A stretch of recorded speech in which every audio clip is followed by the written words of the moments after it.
다 함께 사도신경 하심으로 10월 25일 월요일 에바다교회 오늘을 여는 말씀 시작하도록 하겠습니다. 나는 전능하신 아버지 하나님 천지의 창조주를 믿습니다. 나는 그의 유일하신 아들 우리 주 예수 그리스도를 믿습니다. 그는 성령으로 잉태되어 동정녀 마리아에게서 나시고 본디오 빌라도에게 고난을 받아 십자가에 못 박혀 죽으시고 장사된 지 사흘 만에 죽은 자 가운데서 다시 살아나셨으며 하늘에 오르시어 전능하신 아버지 하나님 우편에 앉아 계시다가 거기로부터 살아있는 자와 죽은 자를 심판하러 오십니다. 나는 성령을 믿으며 거룩한 공교회와 성도의 교제와 죄를 용서받는 것과 몸의 부활과 영생을 믿습니다. 아멘. 하나님께서 오늘 우리에게 주신 말씀은 구약성경 에스라 6장 13절에서 18절까지의 말씀입니다. 구약성경 718페이지 에스라 6장 13절에서 18절까지의 말씀입니다.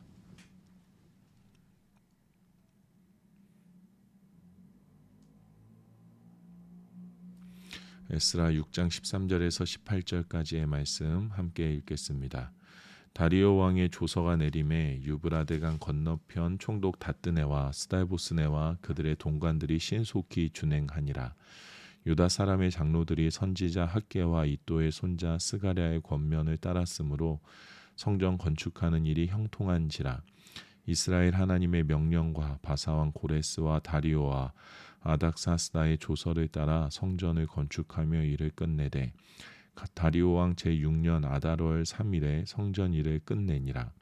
이스라엘 자손과 제사장들과 레위 사람들과 기타 사로잡혔던 자의 자손이 즐거이 하나님의 성전 봉헌식을 행하니 하나님의 성전 봉헌식을 행할 때에 수소 100마리와 순양 200마리와 어린 양 400마리를 드리고 또 이스라엘의 지파의 수를 따라 순염소 12마리로 이스라엘 전체를 위하여 속죄제를 드리고 제사장을 그 분반대로 레위 사람을 그 순차대로 세워 예루살렘에서 하나님을 섬기게 하되 모세의 책에 기록된 대로 하게 하니라. 아멘. 오늘 본문 우리가 함께 읽은 이 본문의 말씀에 따르면 하나님의 놀라우신 인도하심 가운데 하나님의 약속이 성취되었고 드디어 이스라엘 땅 예루살렘에 다시금 하나님의 성전이 재건되게 되었습니다.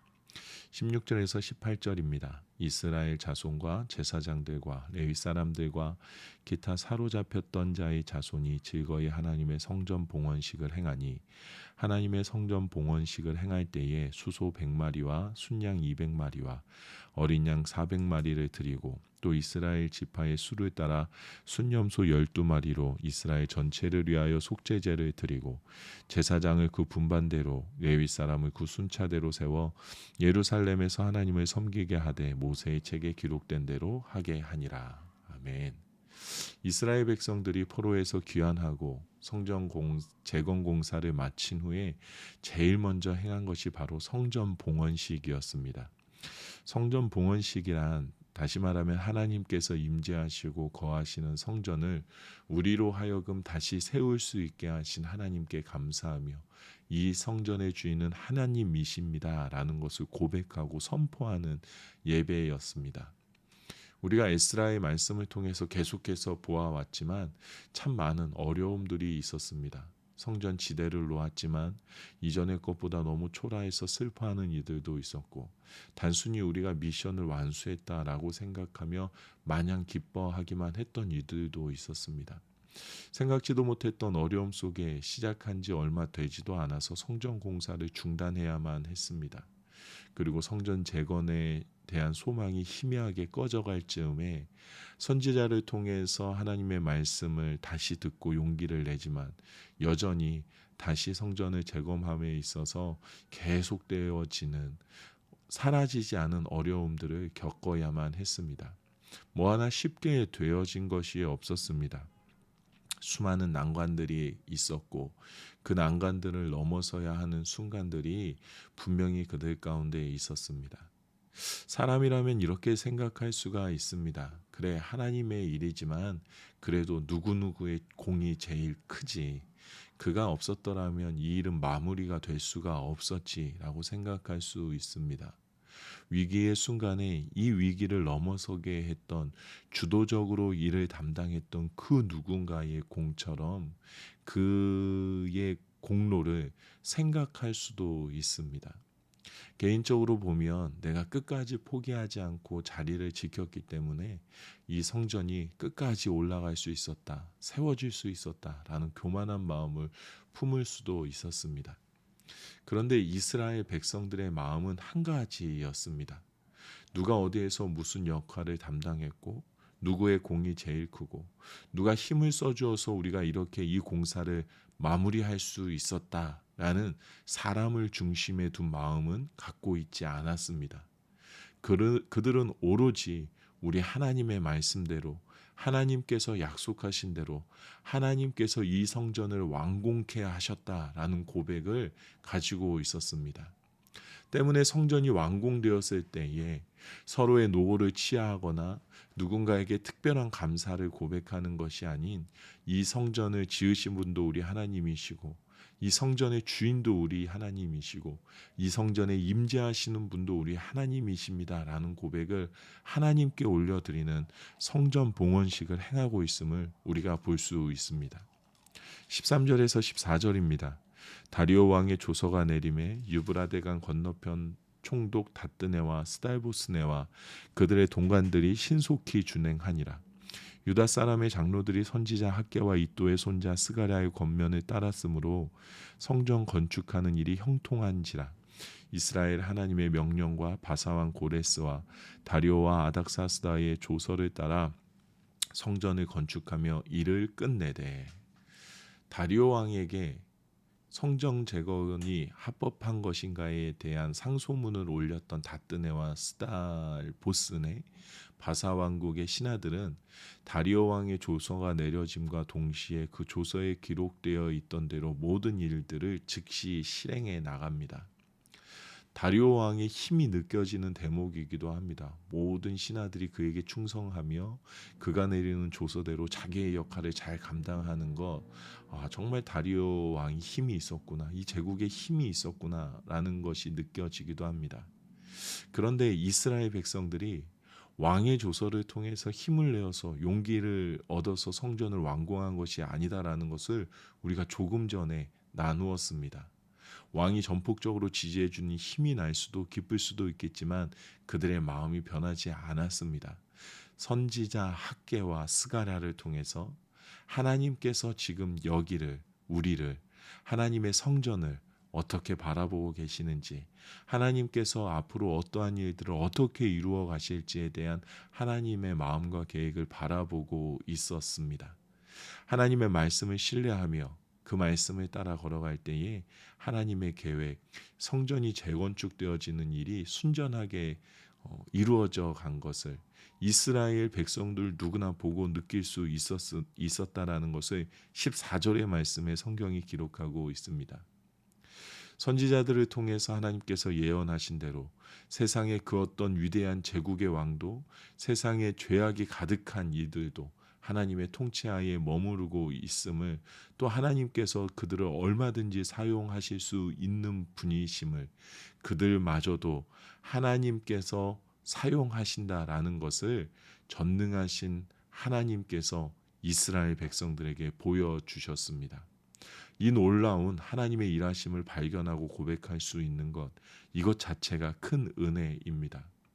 어찌 보면 바사 왕국의 신하들은 이 일이 고레스 왕의 칙령과 다리오 왕의 조서를 통해서 이루어진 것으로밖에 이해되어지지 않았을 수도 있습니다. 제국이 힘이 있고 왕이 힘이 있고 우리가 그 왕에게 충성을 다하기에 이스라엘 백성들, 너희가 포로임에도 불구하고 너희의 성전을 지을 수 있는 것이다.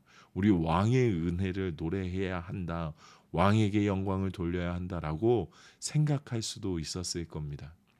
하지만 하나님의 예언의 말씀, 하나님의 약속을 받은 이스라엘 백성들은 그 약속이 이루어지고 성취되어지는 하나님의 일하심의 현장을 처음부터 끝까지, 그리고 앞으로 계속 바라볼 수 있었기에 하나님께 감사를 고백할 수밖에 없었던 겁니다.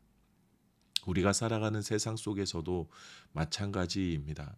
모두가 똑같은 환경 속에서 똑같은 삶을 살아간다 할지라도 누군가는 모든 것이 은혜였습니다. 모든 것이 하나님의 약속의 이루심이었습니다라고 감사를 고백할 수 있는 이들도 있습니다. 하지만 반대로 누군가는 똑같은 환경과 똑같은 상황 속에서 이것이 나의 노력의 산물이라고, 다른 누군가의 힘에 의하여서 그의 도움에 의한 것이라고, 마치 이 삶을 내 손 안에 잡힌 것으로, 다른 힘 있는 누군가의 손에 잡혀 있는 것으로 이해하는 이들도 분명히 있을 것입니다. 똑같은 상황 속에서 감사를 고백할 수 있는 이들과 스스로 만족감에 빠져 교만함 가운데 살아가는 이들로 나누어질 수 있다라는 것입니다. 그리고 그 나누어짐 가운데 그 경계선에는 하나님을 아는가 모르는가의 차이가 분명히 존재합니다. 우리는 하나님을 아는 이들입니다. 모든 것이 은혜임을 고백하는 이들은 축복을 누릴 때에 하나님의 선하신 인도하심과 계획이 있음을 바라보며 하나님께 가장 먼저 감사함으로 나아가야 합니다.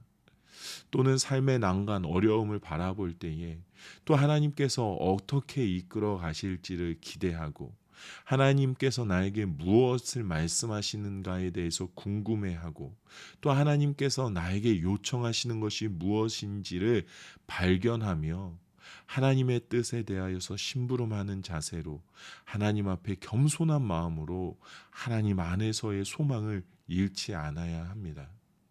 하나님을 안다라는 그것은 내 삶을 나 홀로 살아가는 것이 아니다라는 것을 의미합니다. 하나님을 안다라는 것은 나의 삶의 주인 되신 하나님께서 나와 함께 하시기 때문에 내가 하나님의 뜻을 이루며 산다라는 우리의 삶의 고백이 이 하나님을 안다라는 것에 이미 담겨져 있다라는 것을 우리가 잊지 않아야 합니다. 하나님을 아는 우리들은 세상에 하나님을 모르는 이들과는 다르게 늘 모든 것이 은혜였습니다. 모든 것이 하나님의 은혜였습니다. 라는 것을 고백해낼 수 있는 힘이 있어야 합니다. 지난 모든 것이 하나님의 은혜였고 또 모든 것이 앞으로도 하나님의 은혜로 이루어져 갈 것입니다. 라는 것을 어떠한 상황과 환경 가운데에서도 고백해야 낼 줄로 믿습니다. 하나님께서 우리의 고백을 기쁘게 받으실 것입니다. 하나님을 아는 우리가 우리의 삶 가운데 이루어내는 고백들을 하나님께서 기쁘게 받으실 줄로 믿습니다. 그리고 하나님의 그 약속을 우리의 삶 가운데, 하나님을 아는 우리들의 삶 가운데 계속해서 끊임없이 성취시켜 가실 줄로 믿습니다. 오늘 하루도 우리가 살아가면서 또 우리 안에, 내 삶에 함께 하시는 성령님과 동행하며 내가 은혜 안에 살아가고 있음을 쉴 새 없이 고백해내는 은혜가 넘치길 원합니다. 매 순간순간마다 하나님께 감사함으로 하나님께서 이루어 가시는 일들을 바라보고 또 하나님께서 이루어 가실 일들을 기대하고 소망하는 우리 모든 성도님들이 되시기를 우리 주님의 이름으로 축복합니다. 이 시간에 우리 함께 기도하도록 하겠습니다. 모든 것이 다 하나님의 은혜입니다. 라는 것을 고백하는 하루하루를, 매 순간순간을 살아낼 수 있는 그 힘을 하나님 나에게 허락하여 주시옵소서. 내가 늘 하나님과 동행하며 하나님의 일하심을 바라볼 수 있게 하시고 나의 입가에 하나님을 향한 감사의 고백이 멈추지 않게 하여 주시옵소서. 어떠한 상황에서도 하나님을 아는 자, 그로 인하여서 하나님께서 하시는 일들을 바라볼 수 있다는 것을 잊지 않고 어떠한 상황도 주님 주시는 힘으로 이겨나가게 하여 주시옵소서라고 기도하면 좋겠습니다. 또 이번 한 주를 바라보며 우리 기도하면 좋겠습니다. 우리 가족들을 위하여서 함께 기도하겠습니다. 우리 부모님을 위하여서, 우리 배우자들을 위하여서, 또 자녀들을 위하여서 함께 기도하겠습니다. 이번 한 주 동안에 하나님 우리 가족들 또 돌보아 주시고 보호하여 주시고 함께 동행하여 주셔서 어디에서 무엇을 하든지 간에 하나님의 뜻을 이루어내는 삶을 살아갈 수 있게 하여 주시옵소서라고 여러분 가정과 가족들을 위해서 기도하도록 기도하도록 하겠습니다.